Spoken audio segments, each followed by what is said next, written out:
Казвам се Пенко Пенков, на 19 години съм. За втора година съм на похода.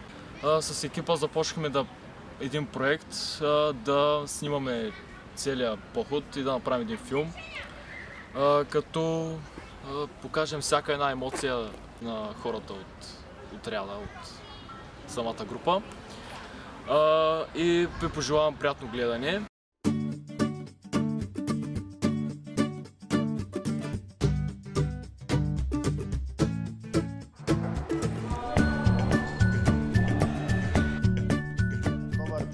Ние сме от туристическо дружество Сърнена гора, Борислав е от вашето училище. За поредна година организираме група от Стара Загора, ученици от 8 до 12 клас, които да представят града ни на национален туристически поход по стъпките на Ботевата чета. Самия поход се провежда от 27 май до 2 юни, една седмица, като в километри това е 120 км. Една седмица на палатки с ученици, с младежи, от цялата страна има групи. Това е най-масовата проява на Български туристически съюз, която се провежда. На мен лично ще ме е за 5-та година поред, като за 4-та година организирам и водя група. Не се представих, Иван Тодоров, последната ми квалификация е инструктор по туризъм. За 4-та година водим група, като миналата година успяхме да заведем 50 ученика, добре подготвени, включително с униформи, и там успяхме да спечелим и някои награди. Като похода е със състезателен характер. Преминава се от Козлодуй, Козлодуйския бряг, до Варачанския Балкан, връх Околчица и местността Йолковица, там където е загинал Христо Ботев. Целият поход се провежда под патронажа на президента, на различните институции, Министерството на образованието. Ние го организираме заедно с общината, тя ни финансира като превоз, като униформи, такива неща, които ни трябват, с туристическото дружество и така нататък. За целта провеждаме 2 месеца подготвителен курс, като той се състои от тренировки, които се правят събота или неделя за по няколко часа тук в района, като не можем да вземем ученици от града и да ги пуснем в гората и в лагерен живот, като на ден трябва да преминат 20, 25 или 30 км. И затова провеждаме един курс, в който правим тая група, едно семейство.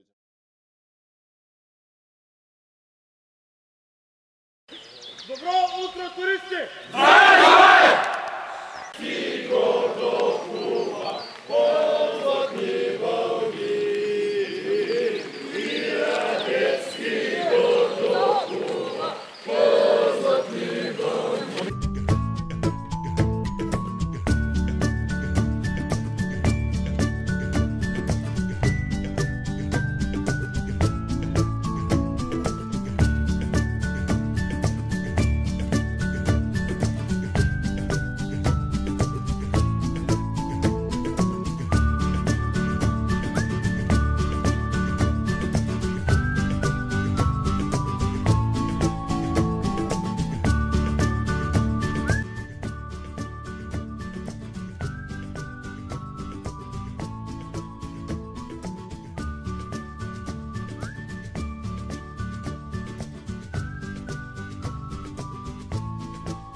Старт!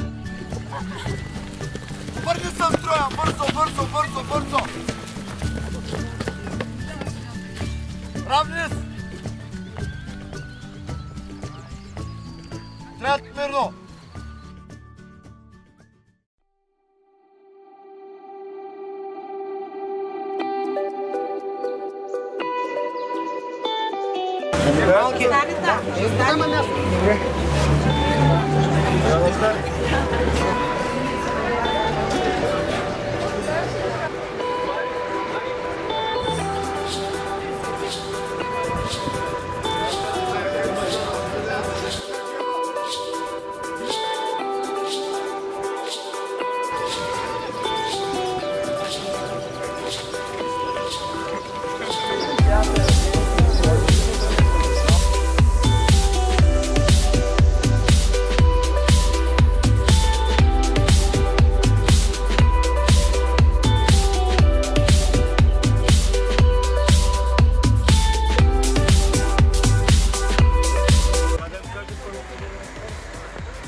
В момента отиваме при коменданта на лагера, за да видим къде да се разпълни лагера.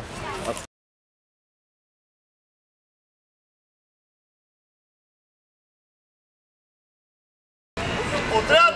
Значи спираш там най-близо до бронята на другия автобус. Сам спешно през Козлодуйски бряг! Ура! Ура! Чета една седмица, знаете колко предстои, достатъчно добре сте подготвени, без глупости, без новобрански работи. Достатъчно сте подготвени, достатъчно сте тренирани, достатъчно дълбаки дълбите.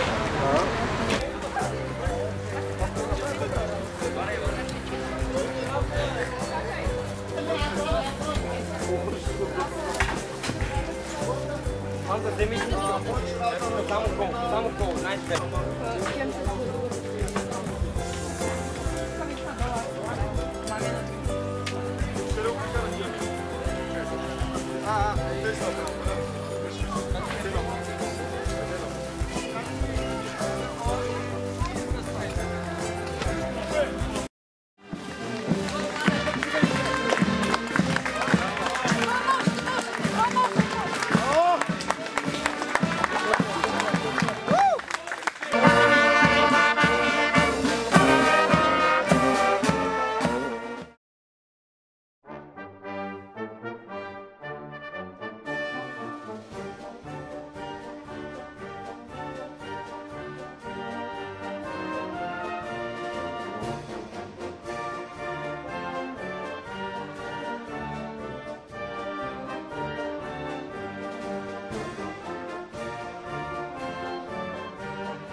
Уважаеми народни представители, скъпи ботеви поклонници от 70-ти национален туристически поход по пътя на Ботевата чета. Тук, в Ботевия парк, са младостта и паметта на Ботевото отечество. Вие, поклонници пред героите и събитията от най-светлите паметни страници на бурната ни история, ще преминете по огнения Ботев път като горди потомци и ще помните завинаги преживяното в дните на похода. Днес вие, над 1100 участника, поемате заряда на вашите предшественици, осветили този път с вярата и обичта към родината.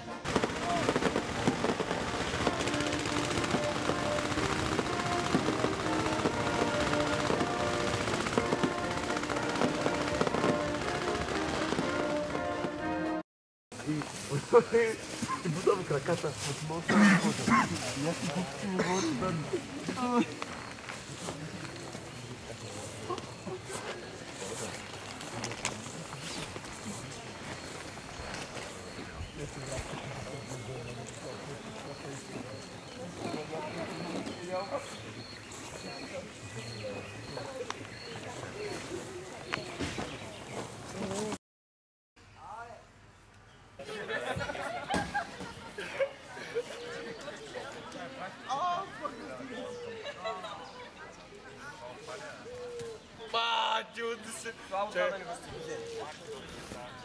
Не, привет, кракота е там. Прави две кубинки разстояние. Да. Аз се зорав тук с изгармячко. Малко е тъмно вътре.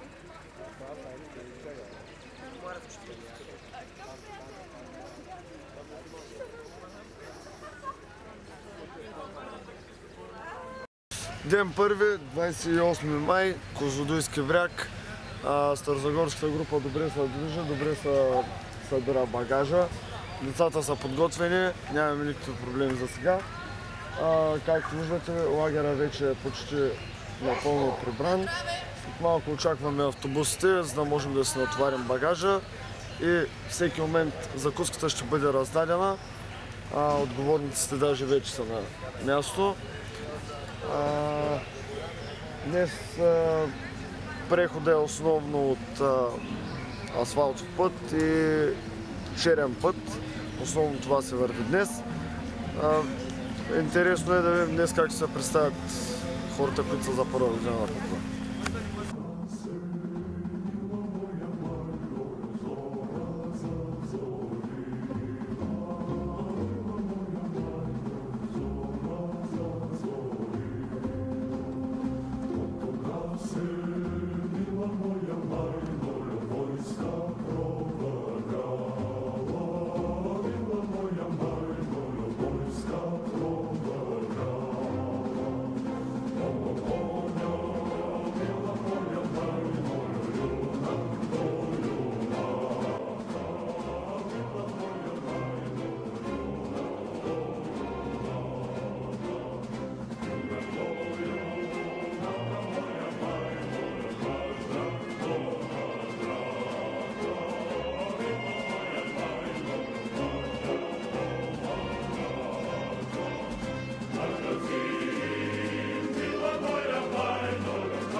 След като приключи първия преход, в кое село бяхте настанени?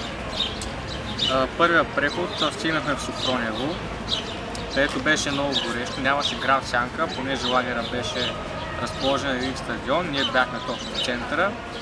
Но забавното беше, че там беше първото къпане на чешма, водата беше адски студена, разхладихме се малко и вечерта беше купон.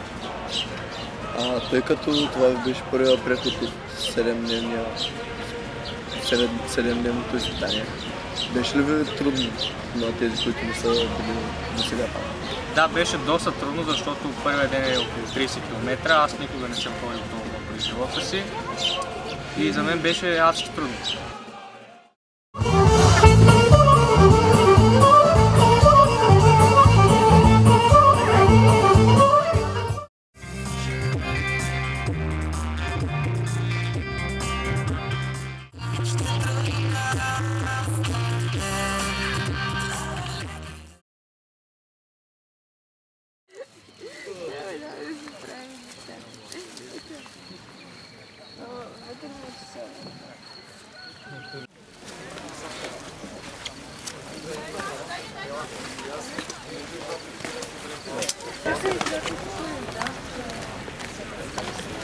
Филмът рано сутрин е истински.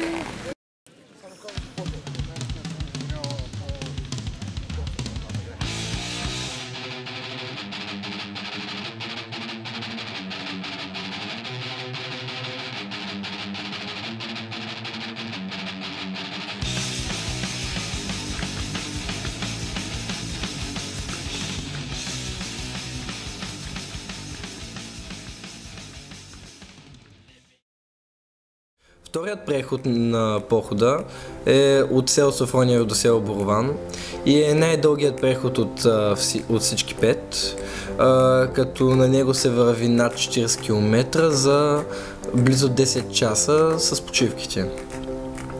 По средата на прехода има голяма почивка на село Алтимир под един голям хамбар, където ни раздават храна и всеки има възможността да избира дали да продължи да върви прехода или да бъде извозен до лагера в село Борован с автобуси. Втората част от прехода, въпреки че е по-кратка, мога да кажа, че е по-трудна. Защото от една страна слънцето ни пече много здраво и от друга страна пътя просто не свършва. Ти просто вървиш, но виждаш само кръг. Няма край на пътя. И което до някаква степен може да демотивира човек. Но въпреки това, нашата група успяхме да издържим този преход, благодарение на високия ни дух с песни и смях. Но когато накрая стигнем село Борован и когато видим, че как всички в лагера са дошли в началото на лагера, за да напосрещнат, ни ръкопляскат, ти ни казват браво, машини и всякакви такива неща. И просто това накара да се чувстваме горди със себе си, че успяхме да извървим този дълъг преход, въпреки всички трудности, които имаш.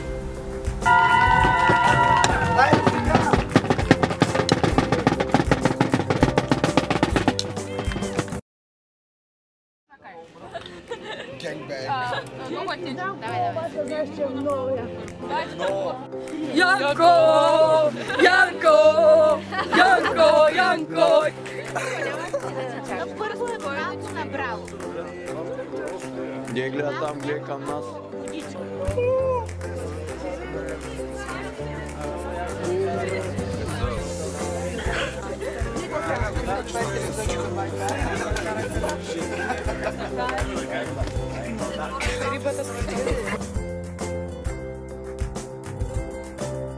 Ай, хора към село Баница!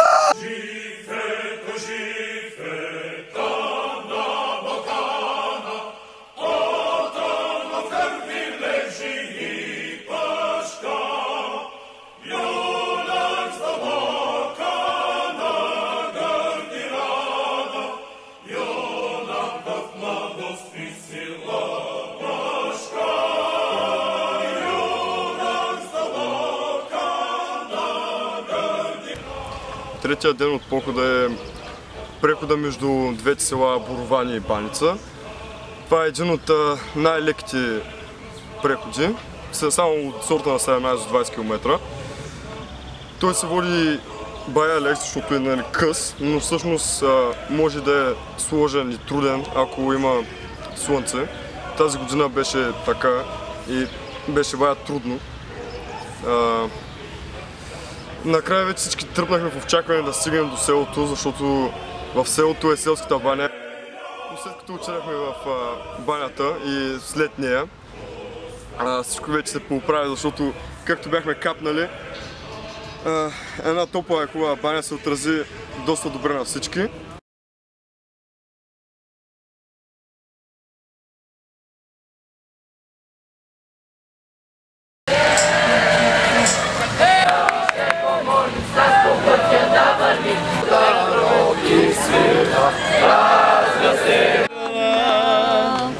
Да се върна, да прехода до речка. Тръгнахме от село Баница рано сутрин. Похода самия не беше много труден, повечето се падаше в гора. Всеки град имаше задачата да се изяви с някакъв вид участие. Било то с танци, рецитиране на стихотворения, пеене и други. Стара Загора се представихме най-елитно.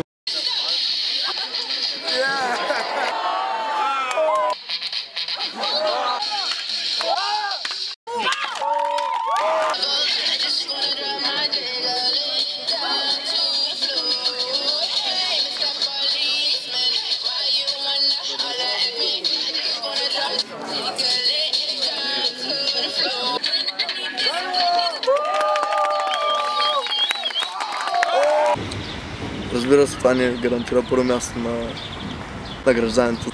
След като се настанихме на лагера, хапнахме, пинахме, починахме си и изведнъж, както беше чисто небето, от някъде се взеха много гадни облаци и почна да вали много силно. Не валя много дълго, обаче се изведа доста дъжд. Седем там, подскачаме с палатата, че пише Стара Загорци.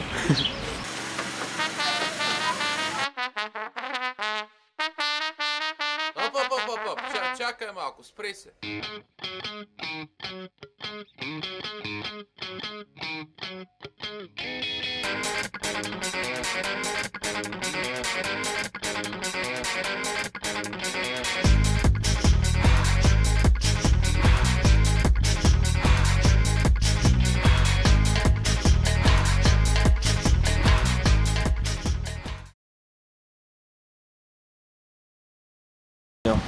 С добър дух и силен нрав, с смелост и оръжие в ръка и гордо вдигната глава, той тръгна към върха висок да дири свобода за своя народ. Будител на българския род и водач на целия народ, пое по труден път суров, изпълнен с мечти и светли идеали, да брани роба от душмани. Душа дава за наука, за добро и за сполука. Той е той, герой победител, словесният двубой с народния мъчител. Единствен Ботев се опълчи и загърби дом, любима и родина. Замина той в тежката чужбина с едничка цел – избавление за българина. Боец велик бе той, но не за слава падна в бой. И поведе той народа по пътя труден към свобода.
Ама да го изкачите този каменец бряг до тук, да се преборите с себе си, въпреки че ще ги имате вашите забежки малко или много. Ще си посмеете, ще поприказвате, ще кажете някоя друга глупост, витче, ще изпушите някоя друга лула на мира.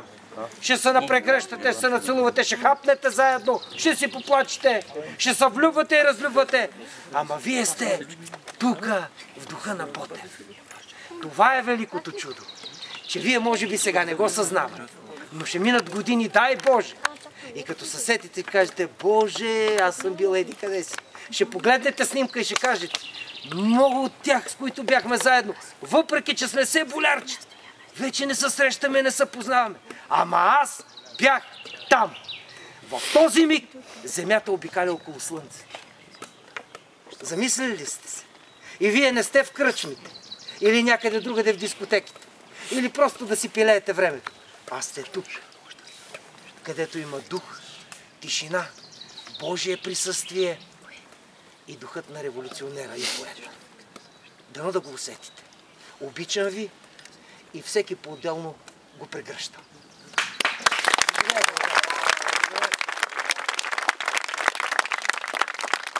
Да се виждаме дълги 8 години си пожелах едно нещо. Викам, Боже, прости ми и не ми се смей на пожеланието към самия мене. Дай ми на 85 да се чувствам като на 58. Това беше. Да сте ми живи и здрави, а сега отивайте да починете.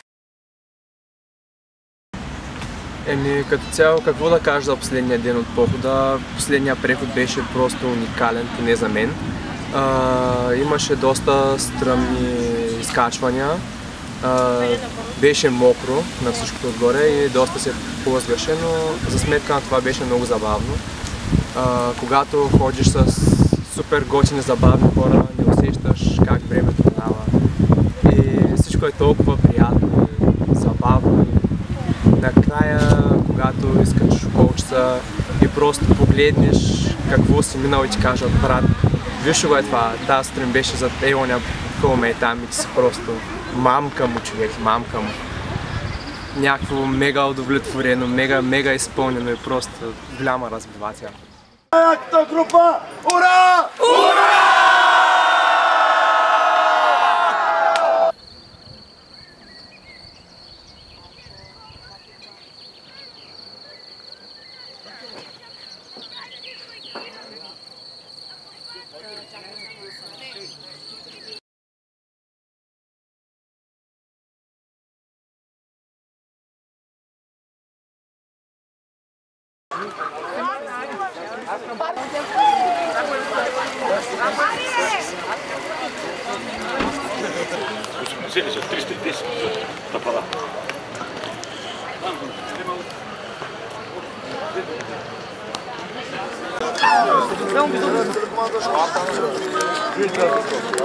Всеки един получава планинарско име, било то на животно, на дърво, на растение, на връх, на планина, на река, каквото и да е. Днес, вече след като минаха абсолютно всички преходи на 70-ти национален туристически поход по стъпките на Ботевата черта, вие вече сте готови да получите своето такова име и пълноправно така да заемете своето място в редиците и на нашия клуб. Тебе поглед. Чакай. Кръщавате с планинското име Гасеничка.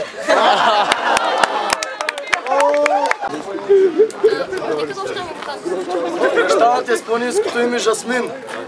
Чакай да си на ръка. Чакай, че се настиках. Кръщавате с планинското име Нарцис. Помене, затвори. Кръщавате с планинското име Хамстер.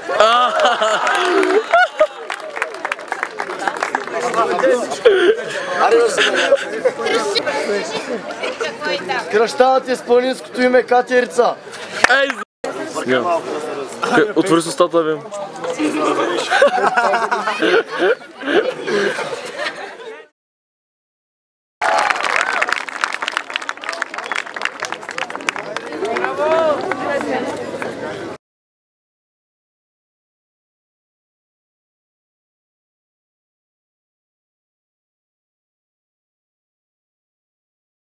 Аз ще ви поговоря малко за историята, която започваме да пишем ние заедно за трета поредна година.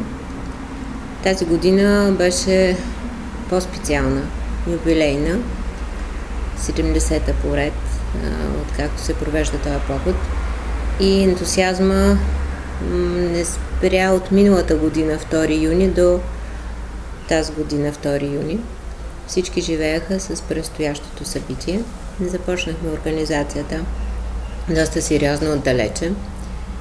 Момчетата и момичетата, които са в актива, като Борислав, Иван, Стефан, Пенко, направиха стратегия за това как да промотират това прекрасно събитие на съучениците и приятелите си. И мога да кажа, че се справиха блестящо. Групата набъбна и имаше повече от 70 желаещи, както искахме да го направим по случай юбилея, да бъдат 70 ученика от Стара Загора. По пътя на организацията не беше лесно.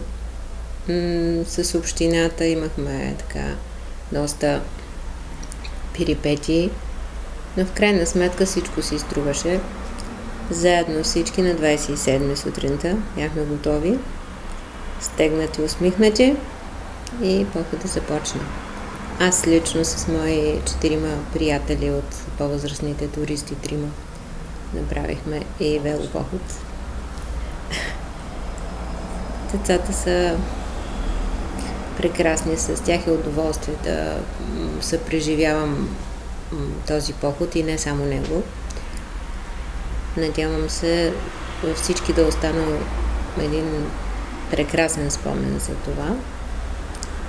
И чао до година! Ами аз съм един от участниците в велопохода, който беше не съпровождаше, заедно с другата проява, която си беше Околчица. И бяхме 4 човека. Започнахме от гара Бойчиновци, което е някъде там на 70 км от Козлодуй, и през цялото време до края на похода, който беше на Околчица, ние всъщност бяхме по наши си алтернативни пътища, колкото се може повече. Следвахме стъпките на Ботевата чета, където ни беше възможно. Минавахме си по наши пътища и мисля, че и ние добре се представихме, доволни сме, защото това беше малко като тренировка за наши бъдещи начинания август месец. Иначе, друго какво мога да кажа, че от много години беше мечта да участвам в похода Околчица, Козлодуй Околчица. От дете, тогава, преди толкова много години, беше само така наречените отрядни председатели и други имаха право да участват на тези походи. И ето сега се осъществи това нещо. И иначе нашата група, средната възраст, няма да казвам колко е, но мисля, че добре се представихме. Доволни сме и като организация, и като атмосфера, която се създава, така да си сред млади хора. Аз съм Димитър Желев, на 19 години съм, за 3-та година съм на похода. Нашата група следва патрулната система на скаутите, която всъщност служи за самоорганизиране на групата по по-лесен начин, така казано. За 2-та година съм патрулен, т.е. за 2-та година водя група, така казано. Патрулната система представлява следното. Цялата група се разделя на по-малки подгрупички, които се ръководят от по-малък ръководител или така наречения патрулен. Всяка една от тези патрулни групички има задължения, като да почиства лагера, да ходи да взима храната и подобни работи. С тази система се спомага изключително много за организирането и за провеждането на много различни занятия, упражнения и подобни. Здравейте, аз съм Теодор Иванов, на 14 и съм най-младият участник от групата на Стара Загора в тази годишния и юбилеен поход по стъпките на Ботевата чета. За похода разбрах от най-добрия ми приятел Пенко Пенков, който ми каза за него миналата година и изключително много се ентусиазирах да участвам в похода. И с течение на времето започнах да ходя на тренировките и ето ме тук. Първите ми впечатления за похода бяха, че ще бъде изключително забавно и че ще сме просто група млади, ентусиазирани хора, които правят нещо за родината и града си. След като мина похода, оставам с впечатлението, че беше едно изключително забавно и невероятно приключение. И се надявам до година и в следващите години напред да има все повече хора. Съм Пенчо Цветков от Стара Загора на 17 години. За похода разбрах от мои съученици, които са присъствали в предни години и най-общо ми бяха разказали как млади хора се забавляват на непознати места. Но всъщност, след като се записах и участвах, разликата е съвсем малка. Основното, което трябва да знаем е, че дисциплината е също на толкова високо ниво, колкото и самия купон. Нямам търпение да дойде другата година, в която отново ще участвам и приканвам всеки, който е любител на планинарството и къмпинга, да се запише. Аз съм Борислав Георгиев, съм на 18 години и въпреки, че участвам в този поход вече трета година, мога да кажа, че всеки поход сам по себе си е уникален, с нови преживявания, нови хора и просто кара човек да се чувства благодарен, че има възможността да участва в това мероприятие. Самият поход беше уникален. Едно незабравимо преживяване. Ужасно много нови приятелства, много голямо семейство, най-важното.